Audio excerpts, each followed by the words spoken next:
Boa noite a todos, a todas. Eu estou aqui num evento memorável e agradeço a todos que estão, a todas que estão entrando no canal O que Rola na Geronto, porque após um ano que o canal existe, este é a primeira gravação ao vivo do nosso canal. Então, é uma coisa memorável e para discutir com todos e todas um tema fundamental que é a saúde mental em tempos de pandemia. Então, eu queria cumprimentar e agradecer tudo o que os nossos seguidores têm feito, têm compartilhado e têm interagido conosco. Então, é um dia muito importante, com um tema extremamente importante, e vocês garantem o sucesso do nosso canal. Então, volto a insistir que o que nós vamos discutir hoje é saúde mental em tempos de pandemia. Portanto, saúde mental é fundamental, porque é uma das grandes dimensões da saúde em si, saúde física, psíquica e social. Então, como que a pandemia do coronavírus acabou afetando a saúde mental das pessoas, e vamos pensar das pessoas idosas. Eu já lanço para vocês algumas questões, já vão pensando. Você teve medo de ser internado? De ser entubado? De ficar sem ar? Você teve medo de morrer? É uma pandemia, essa pandemia causou vários transtornos na nossa vida, na vida do país, na vida dos países, né? Causou uma crise econômica sem precedentes, nos obrigou a mudar hábitos de vida, impôs inúmeras mudanças, até bruscas, da nossa rotina, escancarou, por exemplo, as desigualdades da nossa sociedade e trouxe inúmeras preocupações e angústias para todos, individualmente e coletivamente. Então, essa é a questão importante. Como é que está a saúde mental das pessoas, em particular a saúde mental das pessoas idosas, e que estamos sobrevivendo, né? Quem está aqui está sobrevivendo a essa hecatombe da Covid-19. Então, só para iniciar, eu vou ilustrar com duas pesquisas muito recentes que saíram agora sobre essa questão de saúde mental na pandemia. No dia 13 de fevereiro, agora, a Folha de São Paulo publicou uma pesquisa global da Universidade Estadual de Ohio, nos Estados Unidos, que entrevistou 13 mil pessoas de diferentes países, e, portanto, países que lidaram de forma diferente com a crise sanitária. E o Brasil teve 1.500 respondentes, e foi o país que teve o pior desempenho, liderou, por exemplo, os índices de ansiedade e depressão. Então, 63% dos respondentes brasileiros relataram ansiedade e 59% relataram depressão. Teve uma outra pesquisa que saiu agora em dezembro de 2020, realizada por 3 empresas aqui no Brasil, Estúdio Ideias, a Pepita e o Em Branco, que mostrou, com 1.234 entrevistados, eles relataram aumento dos sentimentos negativos, vários sentimentos: estresse, ansiedade, tristeza, dificuldades. Isso é desafio, situação desafiante, sensação de cansaço com a pandemia. E aí, muitas perguntas começaram a surgir, eu peguei duas. O que eu estou fazendo da minha vida depois dessa pandemia? Quais são os valores e as coisas que realmente são importantes para mim, né, frente a essa pandemia? Então, vejam, é um tema importantíssimo. E nós vamos começar a falar disso, saúde mental das pessoas idosas na pandemia, ou das pessoas na pandemia. Eu chamaria, então, o Carlos, né, para falar inicialmente essa questão, dar um pequeno início à nossa conversa. Carlos. Sérgio, obrigado. Boa noite, Marília, Ieda. Boa noite quem está nos assistindo. É um prazer estar aqui com vocês. E, como o Sérgio falou, nossa primeira apresentação ao vivo, né? E aí a gente... Que responsabilidade, né? Depois de um ano. Então, estou muito feliz de estar aqui com vocês hoje para a gente fazer isso. Então, Sérgio, você já até deu uma entrada, né, no que eu preciso falar, tenho para falar, que essa questão... A gente hoje vai falar de saúde mental, nós elencamos 3 temas para falar, né? A gente vai falar sobre depressão, ansiedade e transtorno de pânico, né? Então, assim, que são as 3 questões mais importantes que podem aparecer nesse momento de pandemia, porque a gente vai focar que os transtornos mentais, eles são muitos, né? Mas a gente vai focar nesses 3 que são mais passíveis de acontecer nesse momento de pandemia, né? Então, assim, a pandemia, ela foi alguma coisa que chegou, né, de repente, nenhum de nós estava preparado, né, para ela, e ela nos tirou do eixo, né? Ela veio e modificou, virou nossa vida do avesso, né? Botou a gente de ponta cabeça. Então, a gente teve que parar de encontrar pessoas, a gente teve que parar de sair, a gente teve que fazer trabalhos online, né? Então, tudo isso foi muita novidade ao mesmo tempo. Então, a gente vai falar um pouco como isso afeta a nossa saúde mental, como é que a gente fica, porque, e como o Sérgio falou, a gente tem a questão individual, né, e a questão coletiva, né, porque a gente vê que é o mundo inteiro que está passando por isso, né? Então, nós vamos ter uma questão coletiva muito importante. E eu vou tentar trazer aqui e focar, né, como o nosso canal é um canal voltado para gerontologia, eu vou tentar focar isso na questão dos idosos. Vale para todo mundo, né? Mas, enfim, eu vou tentar focar mais na questão da velhice. Então, assim, para começar, eu vou começar falando pela depressão, né? E por que eu escolhi a depressão para ser o primeiro tema, para a gente abordar primeiro? Porque a depressão, ela vem carregada de estigma e de preconceito, né? É uma doença, que a depressão é doença, né? É uma doença. Então, ela não é tristeza. A gente vai falar um pouco disso mais para frente, né? Mas, assim, a depressão, ela vem carregada de preconceito. As pessoas enxergam uma pessoa deprimida não como uma pessoa doente, que está doente, né? Então, eu costumo dizer que a depressão, ela, diferente de outras doenças, né? Os transtornos mentais em geral, né? Eles não têm um exame clínico, né, que você faz. Você não vai lá, entra numa máquina e sai mostrando a sua depressão, né? Então, através de um inquérito, através de uma consulta que você vai saber, né, fazer o diagnóstico se a pessoa tem depressão ou não. Então, assim, como não é uma doença visível, a depressão é uma doença invisível, né, ela acaba sofrendo um preconceito muito grande. As pessoas confundem com preguiça, com falta de vontade, falta de energia, né, você pode melhorar, enfim. Então, são questões que pioram muito para quem está com depressão, né? Então, é uma doença absolutamente que sofre muito preconceito e muito estigma, né? Então, assim, depressão é tristeza? Não, depressão não é tristeza. A depressão ela inclui até a tristeza, né? Tem depressão sem tristeza também, mas a depressão, em geral, ela inclui a tristeza. Só que a tristeza, todos nós temos. Tristeza faz parte, é um sentimento que faz parte do ser humano. Então, assim, você perdeu o seu animal de estimação, você fica triste, né? Você perdeu o seu emprego, você fica triste.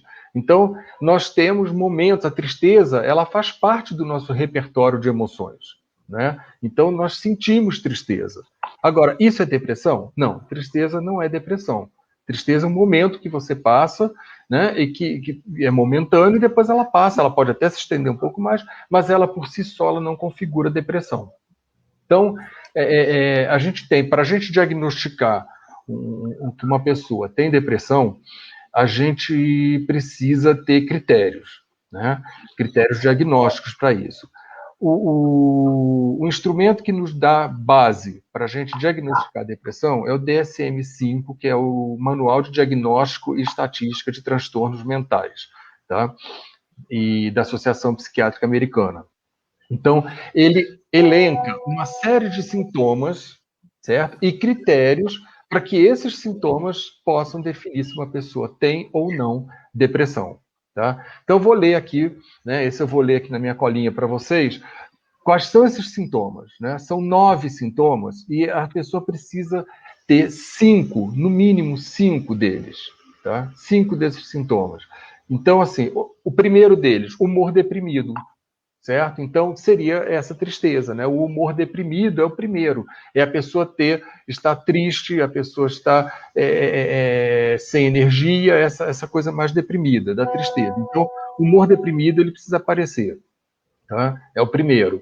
Segundo, acentuada diminuição de prazer em todas as atividades. Então, veja aqui, olha, a palavra acentuada, ou seja, não significa que você deixa de ter prazer em alguma coisa momentaneamente, é igual à tristeza. Isso pode acontecer. Não, a gente está falando de uma acentuada ausência de prazer, certo?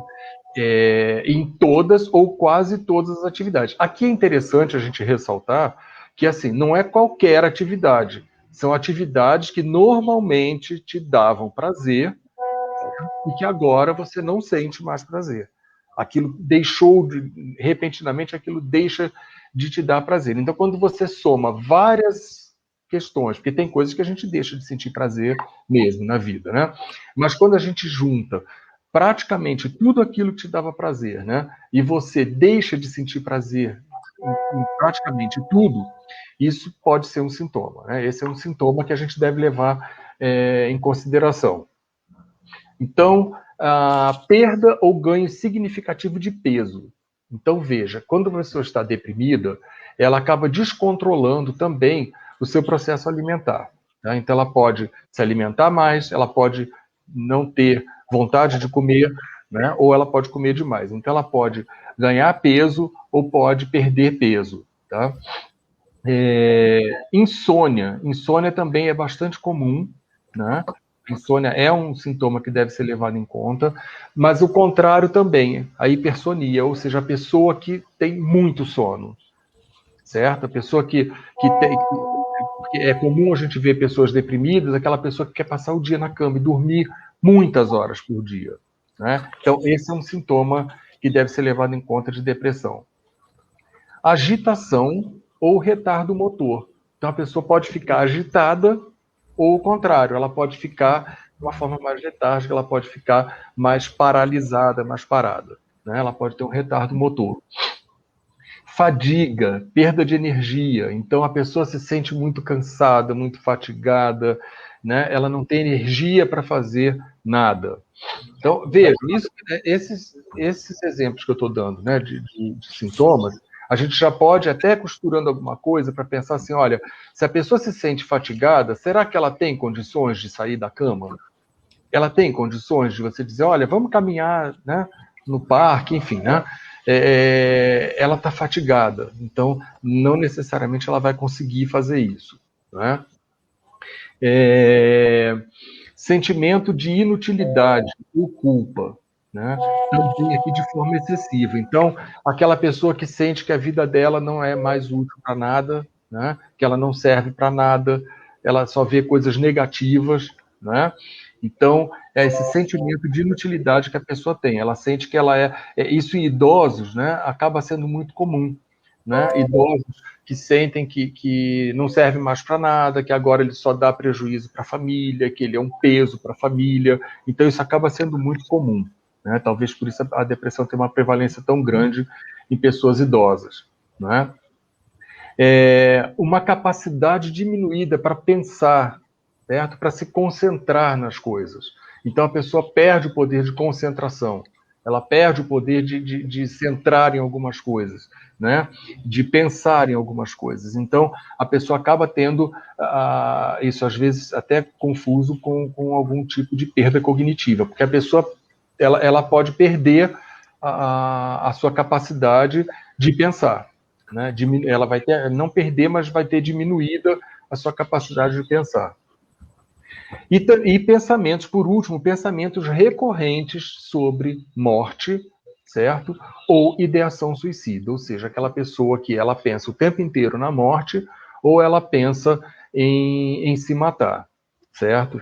Então, desses 9 sintomas, né, que eu trouxe, né, se a gente tiver 5 deles, né, no mínimo 5, eu posso diagnosticar uma pessoa com depressão. Então, percebe como é diferente da gente falar só da tristeza? Porque o humor deprimido e a diminuição de prazer, um dos dois tem que estar nesses 5 sintomas, tá? Para que eu defina a definição. Carlos, é possível que uma pessoa tenha depressão e seja ansiosa ao mesmo tempo? Essa é uma questão.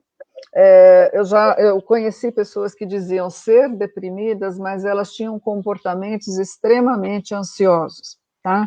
E a outra questão que foi trazida pela professora Helena Watanabe, que eu acho bem interessante, neste momento do isolamento que estamos vivenciando na pandemia, a pandemia ela favoreceria a invisibilidade da pessoa deprimida? Tá, vamos lá. Vou começar pela tua questão, Ieda. Se é possível ter depressão e ansiedade? Sim, é possível. E é bastante comum. Tá? Tem uma prevalência alta de pessoas. A gente vai falar mais para frente um pouco da ansiedade.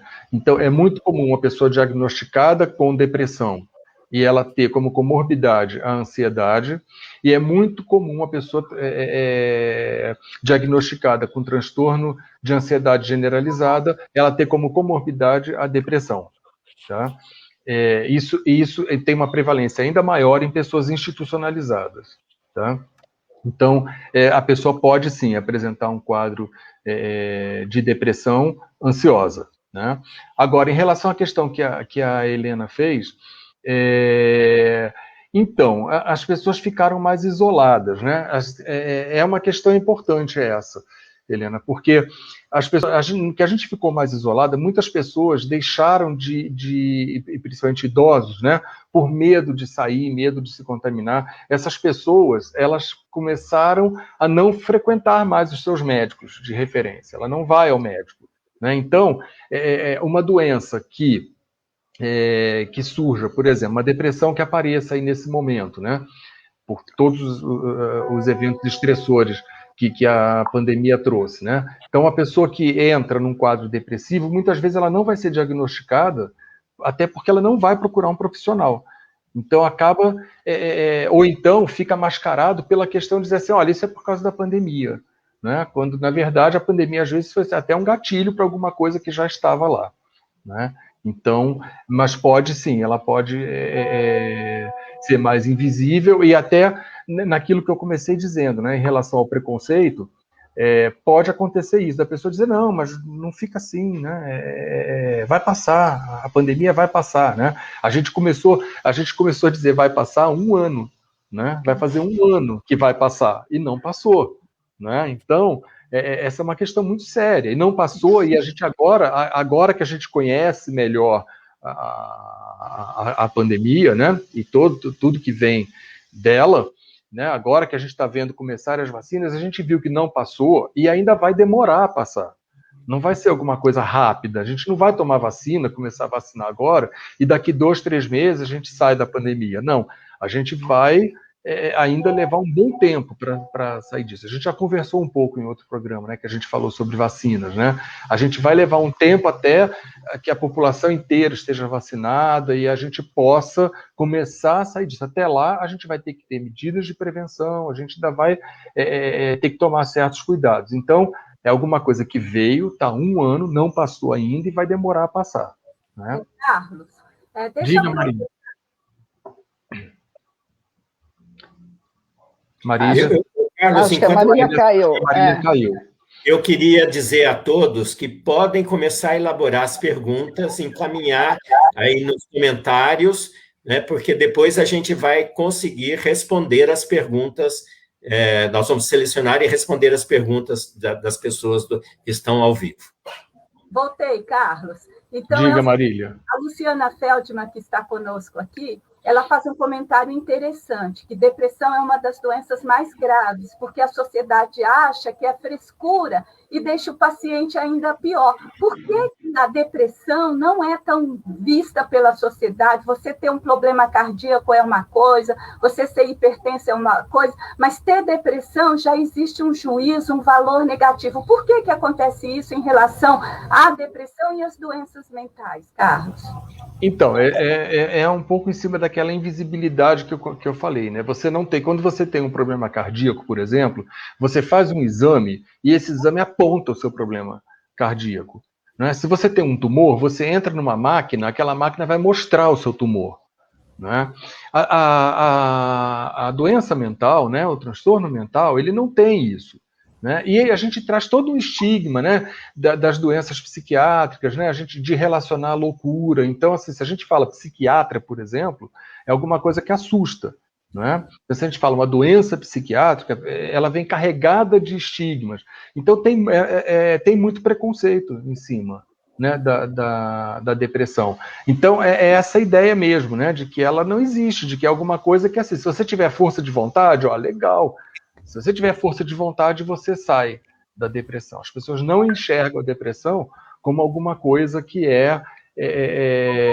como alguma coisa séria, como uma doença muito séria. Para você ter uma ideia, a depressão, para ver o quanto ela é grave, a gente tem hoje, né, as estimativas de em torno de 3% de idosos com depressão. Tá? Isso, se a gente pegar esse diagnóstico da depressão clínica fechado nesses 5 sintomas que eu coloquei, né? No mínimo 5. Tá? A gente fecha no que a gente chama de depressão maior. Mas a gente tem uma depressão mais leve, que ela pode ser diagnosticada tendo alguns desses sintomas, mas não tão fechado dessa forma. Aí esse número aumenta para mais de 30% de idosos que apresentam um quadro de depressão, idosos na comunidade, e se forem idosos institucionalizados, esse número passa de 40%. Então, é muita gente. Se a gente pensar que no Brasil a gente tem 30, se eu não estiver errado, Marília, você que é boa nisso, me corrija, mas a gente tem mais de 30 milhões, 33 milhões, é isso? De idosos, de pessoas com 60 anos e mais.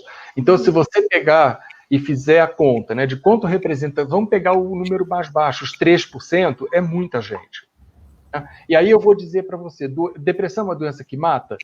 Sim, ela mata, porque em torno de 15% de pessoas deprimidas cometem suicídio. Então a depressão é uma doença muito perigosa, ela pode matar.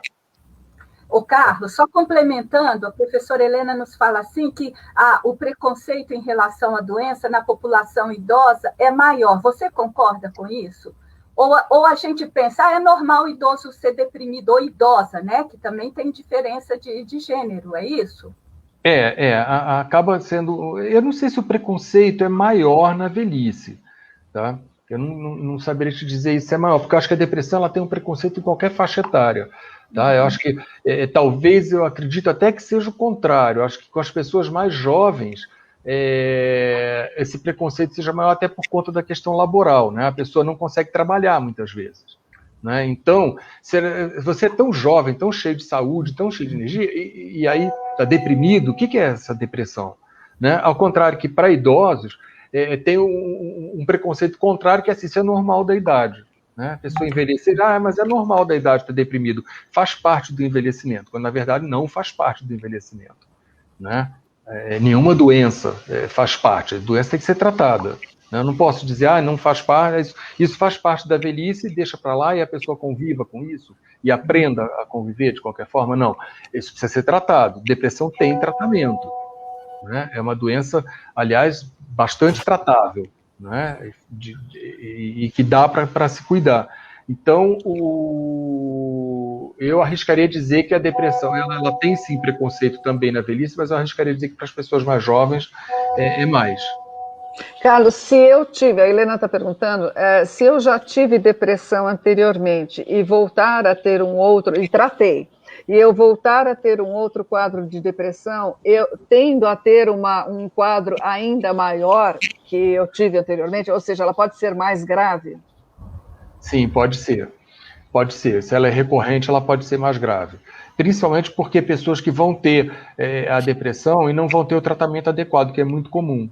né? Como a gente já falou aqui que tem bastante preconceito, né, a respeito da doença, muitas vezes se procura inclusive o profissional errado para tratar a depressão, né? Então, o diagnóstico às vezes é feito errado, o tratamento também às vezes não é o mais adequado e ela acaba sendo recorrente. Então, ela pode sim, episódios anteriores de depressão, eles podem fazer com que a depressão na velhice ela seja mais séria. O Carlos, tem uma coisa importante que está aparecendo várias questões de medicação. E é muito importante a gente lembrar, né, isso que eu gostaria que você falasse, quais são as formas de tratar a depressão, ansiedade também, mas quais são as formas que tem as medicamentosas e as não farmacológicas, as farmacológicas e as não farmacológicas. Queria que você comentasse alguma coisa. Eles estão perguntando. Tá certo. Então, eu acredito muito que para o tratamento da depressão, nós temos que fazer um tratamento em duas vertentes, né? A farmacológica, que nem sempre precisa, né? Em alguns casos de uma depressão um pouco mais leve, né? E quando é o primeiro episódio, e até respondendo um pouco do que a Helena falou, né? Questionou, quando é o primeiro episódio, às vezes, e principalmente quando ele acontece na velhice, quando o primeiro episódio é na velhice, dependendo de como essa pessoa viveu a sua vida, se ela tem uma maior resiliência, por exemplo, se ela lidou melhor durante a vida com os problemas que ela foi tendo durante o seu percurso de vida, ela tende a responder melhor ao processo terapêutico. Tá? Então, eu iria por dois caminhos, né? O tratamento da depressão. O tratamento farmacológico, quando for necessário, e a psicoterapia. Tá? A psicoterapia é fundamental. São os dois. Se você faz as duas coisas, a probabilidade de você ter uma resposta positiva é muito, muito grande, muito maior, né? Eu aposto muito, aí eu vou puxar um pouco a sardinha para o meu lado, mas isso a literatura mostra, né, que eu aposto muito na terapia cognitivo-comportamental, que é a abordagem que eu trabalho, né, que ela, eu vou falar um pouco dela mais para frente, né, mas assim, é um tipo de abordagem que tem uma resposta bastante positiva para a depressão, para outros transtornos também, mas principalmente para a depressão, até porque por conta do histórico da terapia cognitivo-comportamental, ela começou a ser pensada, né, e elaborada por casos de depressão. Então ela foi elaborada e pensada mais para tratar a depressão mesmo, né? Então ela tem uma resposta muito positiva. Ô, Carlos, só para... Eu sei que tem gente já perguntando de ansiedade, mas para a gente tentar responder algumas perguntas que já apareceram em relação à depressão, né? Tem uma pergunta do, não sei se é acho que é Joelio Melo, perguntando assim, o paciente que entra em desespero, se não consegue obter a medicação para dormir, podemos considerar este paciente com a doença da depressão? Então, ele está associando a questão da medicação para dormir. E só para concluir esse pensamento aqui, para tratar uma pessoa idosa com depressão, precisa ter formação em gerontologia? Qual é o perfil de se eu conheço alguém que está com depressão, seria bom estar associado o psicólogo, por exemplo, com gerontologia, ou qualquer profissional é habilitado? Qual é o perfil desse profissional que atende um idoso com depressão? Tá, boa pergunta, vou começar por essa, né? É fundamental, porque dentro da própria terapia cognitiva, a gente vai falar que assim, a terapia cognitiva ela trabalha muito com a reestruturação cognitiva, né? Que é você, em algumas técnicas, né, que você faz durante a terapia, né, idosos muitas vezes vão ter mais dificuldade por questões cognitivas, né, até por preconceito em relação à psicoterapia. Então, assim, alguns idosos vão ter mais dificuldade nessa questão. Então, o terapeuta ser gerontólogo, ter conhecimento de gerontologia é fundamental. Desde a coisa mais simples, que é falar com a pessoa de forma mais pausada, num tom de voz mais alto. São questões básicas da gerontologia, mas que muitos terapeutas que desconhecem isso não vão seguir essa regra. Então, assim, a psicoterapia, por exemplo, com idosos, ela vai precisar de um tempo maior, então ela vai precisar de mais sessões do que uma pessoa mais jovem, em geral, ela vai precisar de mais... Então, o terapeuta ter conhecimento na questão gerontológica é fundamental. Agora, em relação à questão medicamentosa, eu vou passar essa bola para o Sérgio, porque aí eu não saberia dizer se o medicamento leva... Se eu entendi a pergunta, se o medicamento, se a pessoa tomando um medicamento, se ela pode ser diagnosticada, é isso? Se ela faltar a medicação, isso. O Jueri Melo que falou, não é? Se a pessoa entra em desespero, se ela não tem a medicação para dormir, ele citou essa, e se isso já pode levar a um diagnóstico de depressão. Na verdade, isso não faz diagnóstico, né? Mas é a manifestação de uma ansiedade. Quer dizer, quando eu, de repente, preciso, na hora que eu vejo que a receita do meu remédio para dormir, ela está acabando, e as pessoas entram em parafuso querendo a outra receita, porque é um remédio que precisa de receita para ser fornecido. Isso é ansiedade. Na verdade, faz mais o diagnóstico de ansiedade do que de depressão. Tá certo? Então, por exemplo, se eu estou faltando meu remédio da depressão, se eu começo a ficar muito desesperado porque ele vai acabar, isto é sintoma ansioso dentro da depressão. Então, respondendo bem objetivamente do que ele falou. Ele perguntou. Tá. Então, uma questão que é importante, né, para a gente finalizar essa questão da depressão, né, e passar para a ansiedade, a gente entender que a velhice ela é acompanhada de eventos estressores, não é? Então a gente apresenta aí algumas perdas, por exemplo, na velhice, né? Então, que são possíveis de acontecer: a perda de funcionalidade, as doenças crônicas, não é? A morte de pessoas queridas, né? De pessoas próximas, então a pessoa vai ficando cada vez mais sozinha, não é? A mudança de papéis, por exemplo, a aposentadoria, né? A pessoa que trabalhou 30, 40 anos da sua vida, né? Às vezes até mais, de repente ela se vê sem trabalho, né? Tendo que voltar ao mundo privado, né? O mundo de casa. E aí eu vou dizer para vocês que eu estudei isso, né? Na minha pesquisa de mestrado. Eu trabalhei com homens aposentados, então eu vou dizer para vocês que para os homens isso ainda é pior do que para as mulheres. Isso talvez tenda a mudar no futuro, né? Porque a mulher ganhou muito espaço no mercado de trabalho, as mulheres que estão envelhecendo agora possivelmente têm uma resposta diferente, mas ainda é muito mais comum homens aposentarem e sofrerem mais com quadros depressivos do que mulheres, né? As mulheres também, durante a vida, elas acabam tendo ações em várias áreas da vida, então elas transitam melhor em abandonar o trabalho, sair do trabalho, porque ela tem outras funções, né? Diferente do homem, que foca muito na questão do trabalho, né? E a sociedade reforça muito isso. Então, assim, as questões relacionadas à finitude, a pessoa está chegando mais próximo da morte, a sensação de estar chegando mais próxima da morte. Então, esses eventos estressores, e aí a gente tem um que chegou agora, né, que não estava no cardápio aí que a gente tem, que é a pandemia. Né? O que a pandemia faz? Ela isola a gente, né?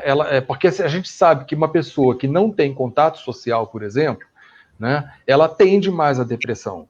Né? Uma pessoa deprimida, a gente tenta inseri-la em algum contexto social. Né? Eu tento colocar essa pessoa num lugar onde ela vai ter contatos, né? Então, assim,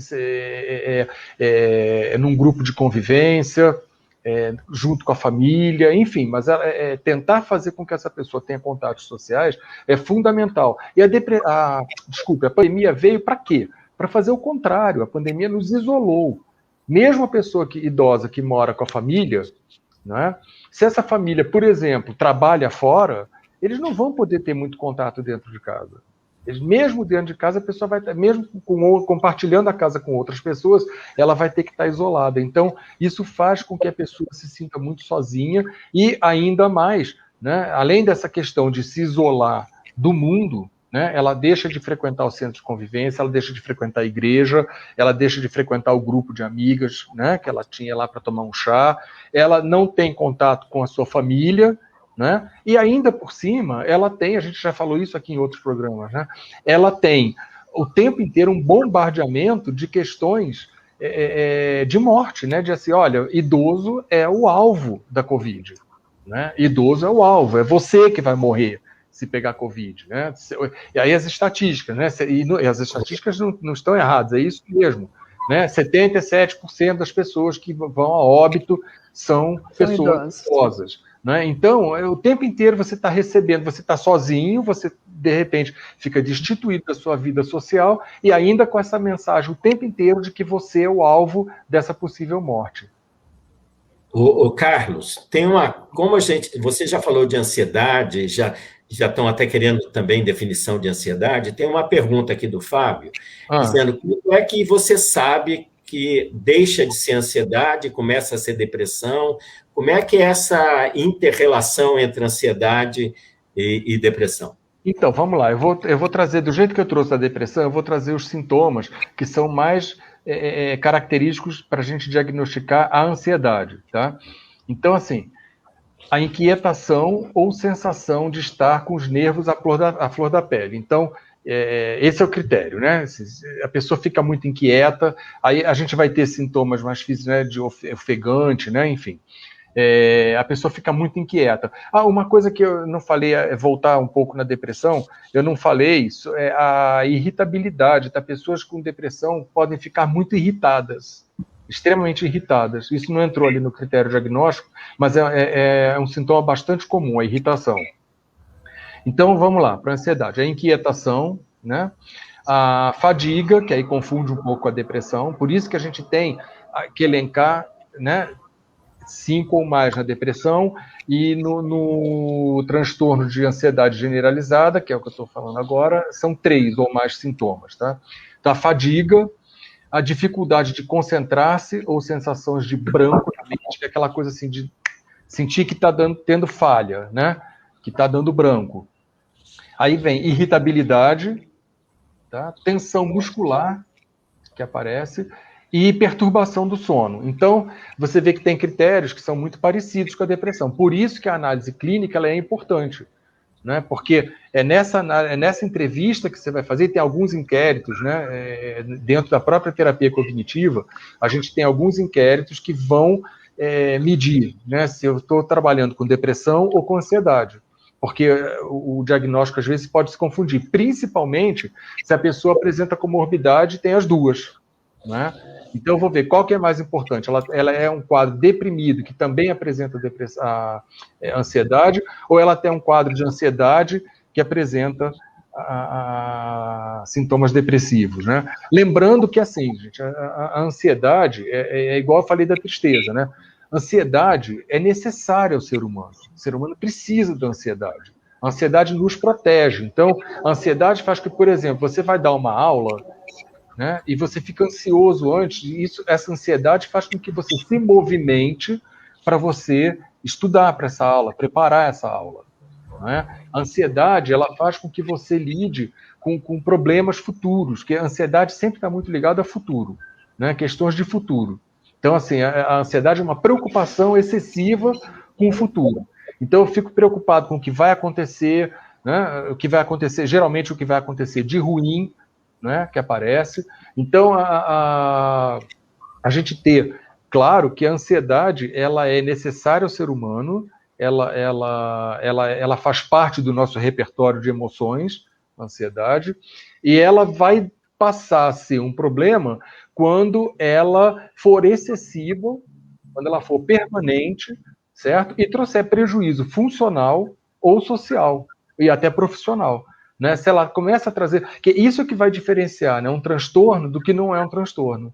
Né? Se aquilo ali está me trazendo prejuízos. Ô, Carlos, a Carolina está perguntando se nessa pandemia, né, com ansiedade e tal, se você consegue definir suas expectativas, elaborar as suas expectativas, se você tem mais chance até de diminuir a ansiedade, até os outros distúrbios mentais nessa pandemia, até sem remédio. Sim, sim. Se você consegue, esse, por exemplo, é um dos recursos que a gente tem na terapia cognitiva, é exatamente esse, a gente chama de resolução de problemas. Né? Que é assim, é você pegar tudo aquilo que você tem, que está te causando ansiedade, certo?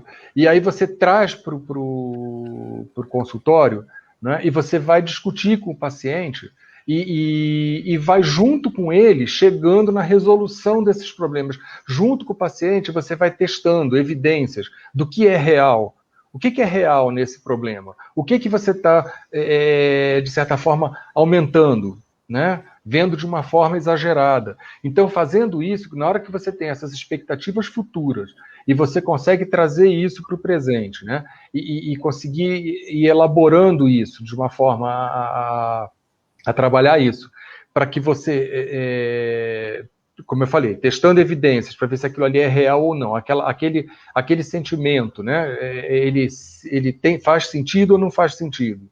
Então, se você consegue trazer e consegue ver soluções, isso diminui bastante o quadro ansioso. Ô, Carlos, Diga. A Ana Gilda, ela é da Associação dos Cuidadores do Rio de Janeiro, e ela fez uma colocação muito pertinente. Ela trabalha com saúde mental, ela é formada na área de saúde mental, e ela faz uma colocação bastante pertinente, queria que você comentasse. Ela fala que a questão do tratamento em saúde mental, ela ainda é mais difícil na rede pública, e que onde os espaços, eles são mais divulgados para os transtornos mais graves. Então, você impõe uma questão de desigualdade, né? Você acentua uma questão de desigualdade. Eu vou tratar mais quem está mais grave. Aí, como é que fica isso para quem é SUS dependente, na verdade? Então, eu vou tratar menos quem precisa da rede pública, vamos dizer assim. Como é que você vê isso?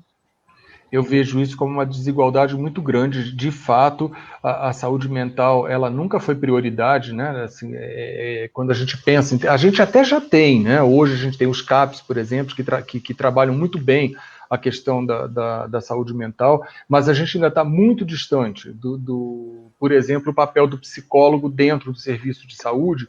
A gente ainda está muito distante, né? O tratamento psicoterapêutico, ele acaba acontecendo mais na rede particular privada. Né? Então, dos próprios convênios, por exemplo, existe uma dificuldade grande, teve que ter uma briga para os convênios aceitarem, né, o tratamento psicoterápico, e, em geral, eles limitam sessões. Então, assim, ainda existe um preconceito muito grande, né?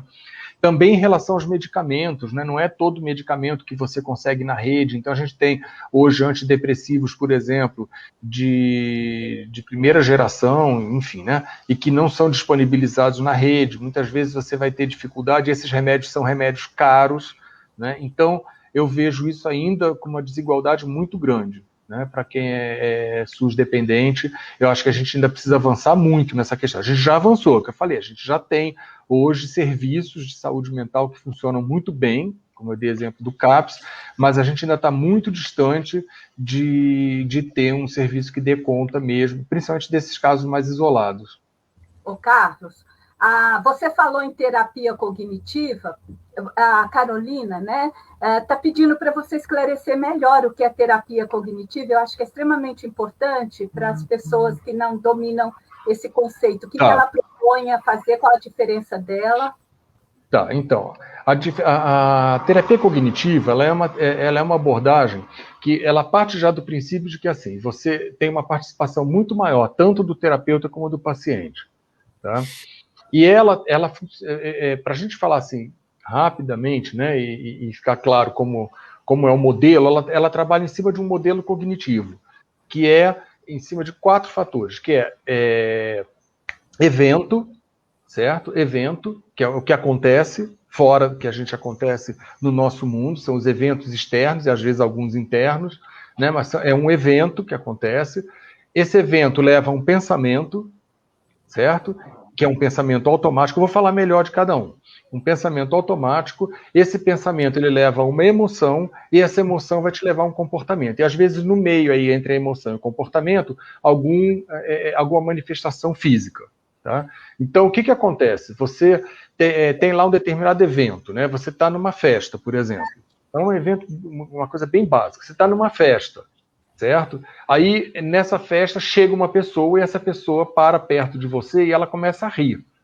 E aí, o pensamento que vem na hora, o pensamento automático, ele geralmente é disfuncional. Quando a gente pensa em termos de um transtorno, esse pensamento é disfuncional, ou seja, ele está desligado da realidade.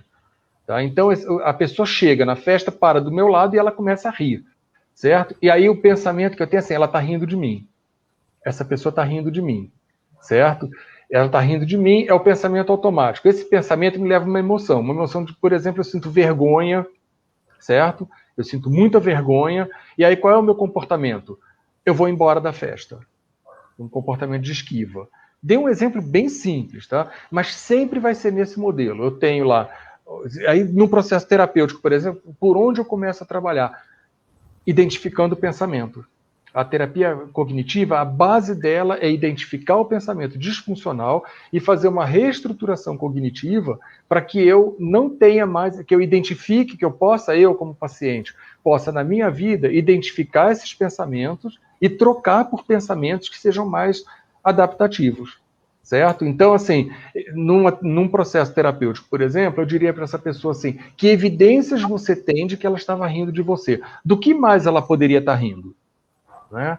Que motivos ela teria para rir de você? E aí você vai, nesse teste de evidência, você vai fazendo com que a pessoa vá chegando à conclusão de que aquele pensamento ele é inadequado, certo? E que eu posso trocar por um pensamento mais adequado. Então a terapia cognitiva, ela funciona muito bem dessa forma. Ela vai sempre trabalhando nesse modelo. Evento, pensamento, emoção, comportamento, certo? Então, esse é o diferencial da terapia cognitiva. Eu vou trabalhar, por exemplo, dentro do processo terapêutico, eu vou trabalhar com a aproximação do medo. Então, se a pessoa, por exemplo, ela tem medo de avião, né?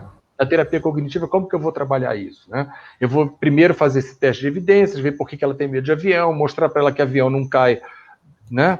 É um meio seguro, né? Que ele cai muito pouco.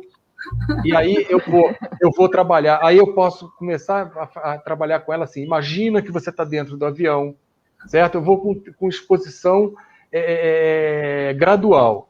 Né? Pegar um exemplo mais próximo do que a gente vai falar aqui, por exemplo, do transtorno de pânico, que eu vou falar em seguida. Né? Mas uma pessoa que tem um transtorno de ansiedade muito grande, associado a um transtorno de pânico, né? E ela tem medo de ir para a rua, certo? Então eu vou chegar para essa pessoa, não vou dizer para ela, não, vai para a rua, não. Eu vou primeiro trabalhar com ela assim, imagina que você está na rua. Vamos trabalhar isso. A pessoa, ela no processo terapêutico, ela cria ansiedade, ela gera ansiedade só de imaginar que ela está na rua. Se a pessoa tem um transtorno, ela vai ficar ansiosa só de imaginar. E aí você trabalha no consultório essa emoção, né? O que vem lá na hora, a ansiedade que vem na hora. Aí, quando ela já começa a lidar bem com pensar, então agora vamos olhar imagens da rua. Que imagens você pode olhar de estar na rua? Certo? Aí ela vai a mesma coisa, ela olha a imagem, se aquilo causa ansiedade, vamos trabalhar isso até não ter mais. Aí eu vou passar para o passo seguinte, vou dizer, olha, agora vamos chegar até o portão de casa? Vai até o portão, depois, e aí assim, vai gradualmente, eu vou aumentando isso, eu vou até o portão, depois eu vou dar uma volta no quarteirão, depois eu vou dar uma volta em 2 quarteirões, depois eu vou entrar num transporte público, e assim você vai até a pessoa conseguir sair disso. Então, assim, por isso que ela se chama terapia cognitiva comportamental, porque eu vou trabalhar o cognitivo, que são essas questões dos pensamentos, né? E vou trabalhar o comportamental, que são esses comportamentos que a pessoa tem, de não sair, por exemplo, isso é um exercício comportamental. Eu dizer, não, vamos até o portão, vamos até a esquina, isso é um exercício comportamental. Ô, Carlos, antes de você começar a abordar a questão do pânico, eu não quero retroceder falando de depressão, mas o Márcio Alvarenga trouxe uma questão que eu acho bem importante, porque nós ouvimos muito dizer que as pessoas, durante a pandemia, aumentaram a ingestão de algumas drogas. A álcool, né, foi uma delas. Então, ele nos pergunta qual é o peso do álcool em potencializar os quadros depressivos, por exemplo. Tá. Então, o álcool ou qualquer outra droga, ele vai te trazer uma sensação de prazer imediato, né? De prazer imediato. Só que depois você entra em contato com a realidade e você vê que não é aquilo. Então, assim, ele tem o poder de potencializar, sim, né? O quadro ansioso. Então, se você está ansioso e você bebe, você começa a relacionar a bebida à diminuição da ansiedade. Certo? O que acontece? Isso é mais ou menos, acontece muito isso com medicamento. Acho que o Sérgio pode me ajudar até nisso, né? Que é quando você vai criando uma certa tolerância àquilo, né? Então a pessoa bebe para se acalmar. Aí ela bebe, ela calma. Aí ela começa a associar, então, bebida a se acalmar, certo? Aí só que daqui a pouco uma dose só já não dá mais, ela precisa beber 2 doses. E aí ela aumenta essa dose, certo? E aí conforme ela vai bebendo mais, depois quando ela fica sóbria, a tendência é que ela tenha uma ansiedade ainda maior, né? Então cria um círculo vicioso que você tem que romper. Né? E isso realmente, na depressão, na pandemia, eu já li também relatos de estudos que mostram que teve um aumento considerável no consumo de bebidas, por exemplo, e de outras drogas. Aí não sei se você acha que quer complementar isso que eu... Então, rapidamente, Carlos, existe o que a gente chama de tolerância à droga, não é? Então, principalmente os benzodiazepínicos, essas drogas mais antipsicóticos, etc., à medida que a pessoa vai tomando, aquela dose deixa de fazer o efeito que fazia. E muitas vezes há uma necessidade do médico, do terapeuta, ir aumentando a dose progressivamente, o que aumenta os efeitos colaterais. Então, a questão da tolerância ao medicamento, ela é séria, precisa ser muito bem seguida pelo profissional que está fazendo a receita, tá certo? E aliar, por isso que é muito importante aliar a estratégia não farmacológica à estratégia farmacológica, porque eu tenho de diminuir aos poucos, não é, a ansiedade através de várias estratégias, para que aos poucos também a pessoa comece a ficar menos dependente do tratamento farmacológico. Tá? Então, a tolerância medicamentosa farmacológica, ela existe e tem que ser muito bem acompanhada por quem prescreve o medicamento. Então, aí, aproveitar que a gente já entrou um pouco nessa questão da ansiedade, a gente vai falar do transtorno do pânico, que é um transtorno de ansiedade, né? O transtorno de pânico é uma das vertentes da ansiedade. Pode ser agorafobia, pode ser fobias, enfim, né? A gente vai falar do transtorno de pânico. O transtorno de pânico, ele se caracteriza por uma crise, né? Um ataque que a pessoa tem de pânico, certo?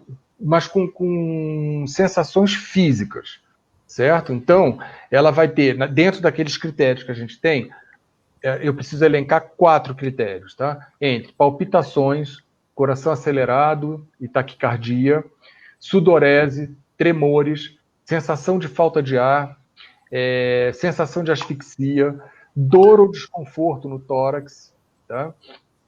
Náusea, né? Ou desconforto abdominal, sensação de tontura ou desmaio, percebe que é mais físico, né?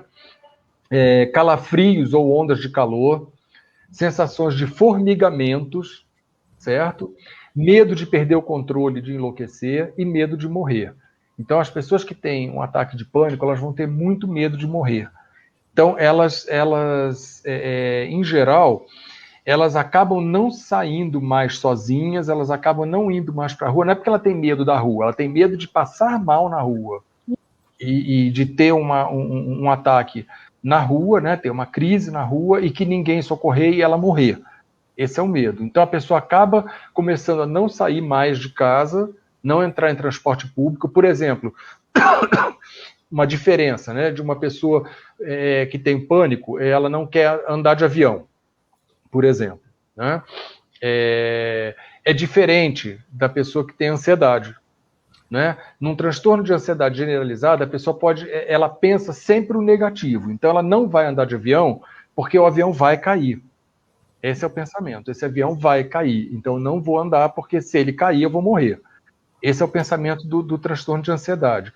Quando a gente pensa no transtorno de pânico, a pessoa não vai andar no avião porque ele vai cair. Ela não quer andar porque, assim, se eu me trancar dentro do avião, eu vou ter uma crise lá dentro e eu vou morrer dentro do avião, porque ninguém vai me socorrer. E eu estou num lugar fechado onde eu não posso sair. Então, essas pessoas vão ter medo de avião, medo de elevador, medo de transporte público, sempre com essa ideia de estar num lugar onde ela está presa e se ela tiver uma crise, ela não consegue sair. Certo? Então, percebe que o medo é diferente? Isso vai diferenciar, por exemplo, quando uma pessoa chega num tratamento, né, e ela diz, olha, eu estou com fobia, por exemplo, do avião. Por que você está com medo do avião? Se ela disser que ela está com medo porque ele vai cair, eu vou para um caminho. Se ela disser, olha, eu estou com medo porque eu vou ter um ataque e vou morrer lá dentro do avião, eu vou por outro caminho. O Carlos. Diga. sobre pânico, né? Que pega muita gente, inclusive impossibilita para o trabalho, muitas vezes, para compromissos sociais, relacionamentos. Agora, uma das coisas que mais incomoda na crise do pânico é assim, eu vou morrer, o coração dispara, começa a suar, a mão, fica numa situação muito, muito angustiante e aquela sensação iminente de morte. Minha pergunta, uma pessoa em uma crise do pânico, ela pode morrer mesmo fisicamente em decorrência dessa crise? Olha, em decorrência da crise, não, Marília. Não, a sensação é de morte. A sensação é a sensação de morte, mas ela não vai morrer por conta da crise. Tá? A ansiedade é alguma coisa que, assim, ela começa... A crise, o transtorno de pânico, ele é um transtorno ansioso, tá? Ele vem em decorrência da ansiedade. E o que acontece? Essa ansiedade ela vai subindo, chega num limite, que é a hora que a pessoa tem o ataque mesmo, ela tem esse limite, e aí ela começa a descer, certo? E aí passa. Então, assim, o funcionamento da ansiedade ele é muito assim, ele vem, ele aumenta, chega uma hora que ele vai baixar. Tá? Então, num tratamento, por exemplo, não medicamentoso, o que a gente vai ensinar essa pessoa? Técnica de respiração, técnica de relaxamento, para que ela consiga fazer com que essa ansiedade diminua mais rápido e ela saia da crise. Certo? Então, eu vou fazer com que ela consiga manipular melhor a ansiedade dela para que ela consiga sozinha sair da crise. E aprende. Tá. É muito frequente em pessoas idosas ou na população mais jovem, Carlos? Marília, não tem esse dado, se ela é mais frequente em idosos ou jovens, não saberia te dizer. Esse dado tem de prevalência do pânico em idosos. Ô, Carlos, a Solange Elizabeth, ela perguntou qual nível de ansiedade acontece geralmente com os idosos? O que é mais frequente com os idosos? Em que nível? O transtorno de ansiedade generalizada. Ele é mais frequente em idosos, que é essa sensação, né, de coisas ruins que vão acontecer. Tá? Tem uma frase que eu gosto muito, né, que é, se a gente pensar na intensidade, como é que a gente pensa, né, se a ansiedade ela está dentro de um padrão normal, não está, enfim, a gente está vendo que dentro desses critérios eu estou falando de intensidade, né, para que eu consiga definir um transtorno e não uma simples ansiedade que a gente tem no dia a dia. Então tem uma frase que eu gosto muito que é assim, o patológico é o normal em excesso. Tá? Eu aprendi isso lá na faculdade e é o meu lema de trabalho. O patológico é o normal em excesso, ou seja, tristeza é normal, tá? Dentro do que a gente chama aí de normal, né? Mas assim, tristeza, todos nós temos tristeza, todos nós temos ansiedade. Quando é que isso se configura numa doença? Quando eu vou ter isso numa intensidade tamanha, ou seja, em excesso, tá? Que comece a me limitar, a me trazer limitações funcionais e sociais, e de trabalho, que é o que a Marília falou, né? Impossibilita muitas vezes para o trabalho. A pessoa, numa crise de pânico, por exemplo, num transtorno de pânico, ela tem medo de sair. Então, se ela tem que pegar um elevador, ela já não vai. Se ela tem que sair sozinha num transporte público, ela não vai. Então, assim, ela começa a limitar a vida dela, né?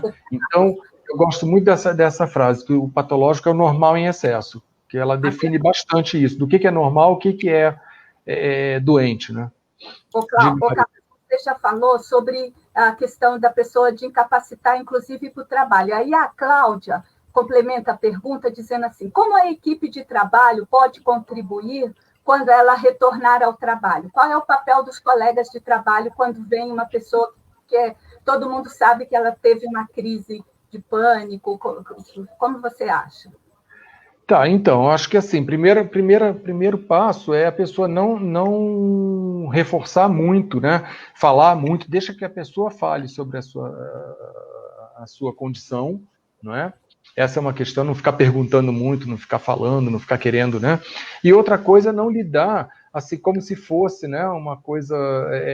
porque da mesma forma que existe o preconceito em relação à depressão, vai existir em relação a transtorno de pânico também, porque a pessoa vai dizer, mas isso não é nada, você não tem nada, você não tem doença nenhuma, porque as pessoas com transtorno de pânico, elas recorrem muito a vários médicos, elas vão a vários médicos até conseguir diagnosticar o que ela tem, é comum ela passar por 10 médicos, até chegar no diagnóstico, né? Então, assim, passa no médico, faz exame aqui, faz exame disso, faz exame daquilo, e nada, não acusa nada, porque ela não tem. Ela vai para o hospital passando mal, ela toma lá um calmante e ela volta para casa boa, né? Recuperada. Então, a tendência é as pessoas falarem a mesma coisa, mas você não tem nada, né? Então, essas coisas que a gente tem que tomar cuidado, que eu acho que vale para o transtorno de pânico, vale para a depressão, né? Que eu costumo dizer que são assim, coisas que não se deve falar para uma pessoa com um transtorno mental. Eu falo muito para depressão, mas acaba servindo para os outros, né? Que é assim, com força de vontade você vai sair disso, né? Tenha mais fé, procura a igreja, né? São coisas porque assim, quando você fala tenha mais fé, você está dizendo que aquela pessoa não tem fé, e ela vai sentir, ela já sente uma sensação de culpa, ela vai sentir mais culpa ainda, porque ela vai dizer, nossa, eu não tenho fé, né? Então é por isso que eu estou doente, estou sendo castigado. Então ela vai sentir mais culpa ainda do que ela sentiria, do que ela já está sentindo. Então a gente tem que tomar cuidado com essas questões. Levanta, vai dar uma voltinha. Gente, a gente viu, fadiga. A pessoa, se ela não tiver um mínimo de tratamento, ela não vai conseguir sair para dar uma voltinha. Ela está incapacitada, ela não vai conseguir dar essa voltinha. E aí, o que acontece? Se você fica incentivando, ela de novo, ela vai se sentir fracassada, que ela vai dizer, olha, eu quero dar a voltinha, mas o meu corpo não obedece. Então, ela vai se sentir fracassada. Então, os cuidados que uma pessoa que retorna ao trabalho, né, aí vale para a ansiedade, para o pânico, e vale para a depressão, vale para a ansiedade, é isso. Não ficar questionando a doença da pessoa. Entender que ela tem aquela doença, conhecer sobre aquela doença e respeitar aquela doença. E não ficar questionando. Certo. O Carlos, já estamos com 1 hora de live e a gente vai precisar dar um direcionamento para o final. Mas tem uma pergunta, então nós vamos parar de trazer perguntas, né? Mesmo porque a gente tentou colocar todas, né, que já foram aparecendo, mas tem uma última aqui da Carolina, para isso tudo, se a meditação ajuda. E eu queria incluir uma coisa nisso também. Se a meditação ajuda e se idosos meditam. Tá, então, olha, a meditação ajuda muito, muito, porque a meditação, ela vai fazer com que você foque, né, o seu pensamento em uma coisa só, e você consiga sair dessa chuva de pensamentos, né, que a ansiedade traz, né? A ansiedade e a depressão também, tá? Porque a depressão, ela traz muito pensamento negativo, né? Então, aquele ciclo de pensamentos, quando eu falei, né, que a gente tem evento, pensamento, emoção e comportamento, na depressão não é diferente, tá? Ela tem pensamentos muito ruins em relação a ela mesma. Eu sou um fracasso, eu não presto para nada, eu não sirvo para nada. São pensamentos recorrentes na depressão. Então, se você consegue fazer meditação, né, a meditação ela pode ajudar, ser de uma ajuda muito grande, né? Agora, Ieda, se idosos meditam, idosos podem meditar. Qualquer pessoa pode meditar, né? O que a gente tem é assim, as experiências que eu tive com pessoas idosas em consultório, elas têm uma certa resistência, entendeu? Muitas delas, assim, o idoso dificilmente chega no consultório. Tá? Você vê que eu sou psicólogo, sou gerontólogo, né? Gostaria muito de atender só pacientes idosos, não é o que acontece, os idosos não chegam muito, né? E quando chegam, eles chegam muito desconfiados, né?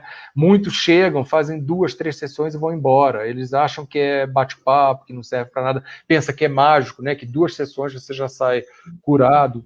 Então, assim, os idosos têm muita resistência. É o que eu falei, a gente está chegando uma geração agora com 60, 70 anos, que é uma outra geração que está chegando, que já foi mais contaminada por esses tipos de tratamento e de práticas, né? Então, possivelmente, essa geração aceite mais isso, tá? Mas ainda tem uma resistência. Agora, qualquer pessoa pode meditar, qualquer pessoa pode fazer técnica de relaxamento, de respiração, enfim. Houve um acréscimo a essa questão pela Solange, dizendo se o idoso não teria mais dificuldade em meditar quando se trata da concentração, da questão da concentração, se ele talvez tivesse mais dificuldade de concentração. Eu vou juntar com algumas outras colocações já para a gente poder caminhar para o encerramento. Tá? A Neuza pergunta se você conhece o Mindfulness, também que gira em torno da questão da meditação, e que atividades ajudariam as pessoas a focarem na saúde mental durante a pandemia. E a Márcia, que é docente lá da minha escola, né, ela é uma docente aposentada lá da minha escola que trabalha com saúde mental, ela pede que você deixasse bem claro a não patologização, isso, desculpa aí, e a não medicalização deste momento. Tá, vamos lá, que é muita pergunta, eu me perco. Bom, vou começar pelo Mindfulness. Então, eu conheço o Mindfulness e sei que tem uma resposta muito positiva, tá? Mas eu não conheço a prática, eu não trabalho com Mindfulness e nunca fiz também. Tá? Mas a literatura mostra que tem uma resposta muito positiva, sim. Tá? Mas eu não conheço, é uma prática que eu preciso até, é uma coisa que eu quero me aproximar e conhecer mais. Eu não conheço do Mindfulness. Tá? Aí, Ieda, vai me lembrando das outras perguntas. Foi a questão da concentração dos idosos se dificultaria. A concentração dos idosos. Tá, então, se a gente está num quadro depressivo, ansioso, isso pode sim...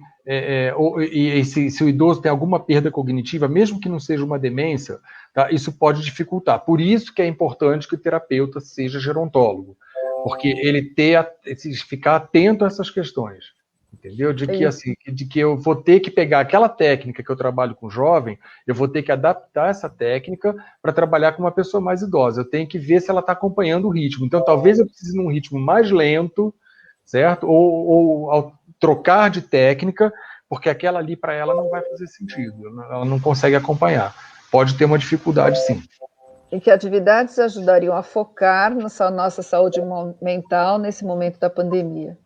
Então, essas questões a gente até já falou, né, em outro programa, vale a pena a gente falar de novo, que é assim, primeiro, né, estipular horários para você entrar em contato com notícias, por exemplo. Né? Porque quando começou a pandemia, a gente colou na televisão, eu digo a gente porque eu fiz isso, né? E eu queria saber tudo. Então, a televisão parou o mundo para falar só disso. Então, era assim, 24 horas por dia, notícias sobre a pandemia. Então, se você ficar ligado nisso o tempo inteiro, agora é a vacina, né? Por exemplo, agora está um estresse, né, em relação à vacinação. As pessoas já estão assim preocupadas. Será que essas variantes que estão aparecendo, a vacina vai dar conta delas? É uma ansiedade que está aparecendo. Eu já recebi perguntas assim, né, de idosos, querendo saber, será que essa variante ela não vai dar uma volta aí na vacina e aí a gente vai se vacinar à toa? Então, quer dizer, são questões que vão surgindo dia a dia e as pessoas precisam se afastar um pouco disso. Então, assim, não é que a gente tem que se alienar, mas uma das primeira coisa que eu falo é assim, pega um livro, vai ler um livro que te dê prazer, vai ouvir músicas que te deem prazer, são coisas simples que você pode fazer para tirar o foco da pandemia, né? Essa é uma questão. Quem transita bem por tecnologia, uma prática bastante interessante é você fazer, por exemplo, chamadas de vídeo com pessoas que você perdeu a convivência, né, na pandemia. Então, você fazer chamada de vídeo é bem interessante, porque vai... Eu, por exemplo, vou fazer 1 ano, aliás, fez 1 ano essa semana agora, fez 1 ano que eu não vejo meus pais. Meus pais moram no Rio de Janeiro, eu moro em São Paulo. Então faz 1 ano que eu não vejo meus pais. Mas a gente se fala pelo menos 2, 3 vezes por semana por vídeo. Né? Eu sei que o Sérgio Pascoal, por exemplo, fala com os filhos por vídeo. Então, assim, isso faz com que as pessoas se aproximem, tenham aquela sensação, né? E, às vezes eu estou falando com meus pais, por exemplo, por vídeo, e aí ele mostra com a câmera, se eu vejo a casa dele, é como se eu estivesse lá, eu sinto um pouco de estar lá, de ver o ambiente onde eu frequento, é como se eu estivesse lá. É a mesma coisa? Não, não é a mesma coisa, mas ajuda. Né? Então, quem tem acesso, idoso que não tem acesso a essa tecnologia, se você tiver alguém da família que possa ajudar, é importante que ajude, né? Um neto, um filho, que ajude para que o idoso possa fazer isso. Né? Nós participamos, eu, Marília e Sérgio, de um projeto recente, né, agora em 2020, que foi o Todos pela Saúde, de prevenção à Covid nas instituições de longa permanência para idosos, e uma das coisas que o projeto previa era a entrega de tablets, né, nas instituições. E a gente pôde ver a alegria daqueles idosos recebendo o tablet e falando com seus familiares em vídeo pelo tablet. Né? A gente teve assim, vários relatos, né, de pessoas extremamente felizes de conseguir. Quer dizer, o idoso, muitas vezes, ele não consegue acessar o tablet, mas tem lá o cuidador que consegue fazer isso para ele, consegue acessar o tablet e botar na mão dele, e aí ele está lá. Né? Então, fazer isso é bom. E aí, Ieda, para terminar essa questão, procurar ajuda profissional. Né? Se nada disso resolver, procurar ajuda profissional. Né? Porque muitas vezes vai precisar ou do processo terapêutico ou do processo do tratamento medicamentoso ou as duas coisas. Tá? Então é importante que a pessoa procure ajuda. E você aí, diria que é importante que as pessoas reconheçam o próprio limite, que todo mundo tem um limite, e é importante que as pessoas reconheçam, e que isso não é vergonha para ninguém. Exatamente, não é problema vergonha nenhuma. Porque quando eu falo que existe preconceito em relação à depressão, eu não estou falando de fora de mim só. A pessoa tem preconceito, ela própria, em relação à depressão dela. Então, ela mesma nega a sua própria doença. Ela mesma não vai buscar ajuda. Tá? Então, e aí, assim, voltando um pouco na questão anterior, quando eu falo buscar tratamento, o ideal, nesses casos, é o psiquiatra, né? Um psiquiatra, ou um médico de referência que vai encaminhar, né? Mas, em geral, o geriatra, né? E um psicólogo, né? Um psicólogo que é esse não farmacológico, né? Que vai trabalhar junto com o médico para ajudar a diminuir esses sintomas que essa pessoa tem. Carlos, só para falar isso durante os comentários aqui, alguém falou da importância da equipe do NASF, na Estratégia Saúde da Família, que ela é uma equipe mais ampla, mas vale a pena também referir os outros profissionais que colaboram nesse apoio aí, só para... Sim, os terapeutas ocupacionais, fisioterapeutas... Né? Até o profissional do lazer, da recreação. Profissional de lazer, assistente social, nós temos vários profissionais que podem ajudar. Então, agora, né, já estamos na hora de a gente dar um término a essa nossa live do canal O que Rola na Geronto. Eu queria chamar todos aqui, Ieda, Marília, Carlos, eu queria chamar a Pamela, que sempre nos ajuda, que está aqui nos bastidores, que ela apareça, porque eu queria agradecer a todos que vieram e participaram junto conosco, fazendo perguntas incríveis.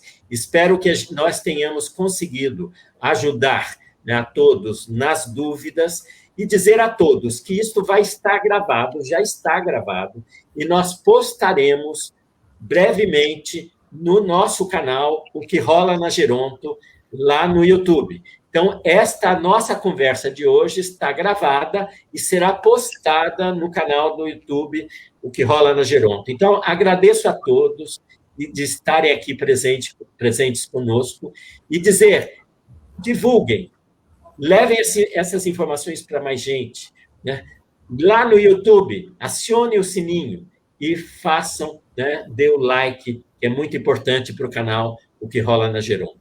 Então, e essa é a primeira de muitas lives que nós faremos ao vivo. Isso. Memorável, é a primeira live do canal O que Rola na Geronto. É memorável. Comemoração de um ano, né, Sérgio? Nossa comemoração de um ano. Isso, exatamente. E muito obrigada por todas essas pessoas que nós podemos ver o nome aqui. Estamos vendo a Eiko, o Fábio, Carolina, Jurilza, a professora Helena, a Marta. Olha, muito obrigada a cada um de vocês que esteve conosco nessa noite, nesse momento. Isso mesmo, eu queria esse agradecimento enorme, porque vocês é que estão fazendo o sucesso do canal O que Rola na Geronto. Então, muito obrigado e até a próxima. Não deixem de olhar o nosso canal lá no YouTube. Até mais. Boa noite, gente. Tchau, tchau.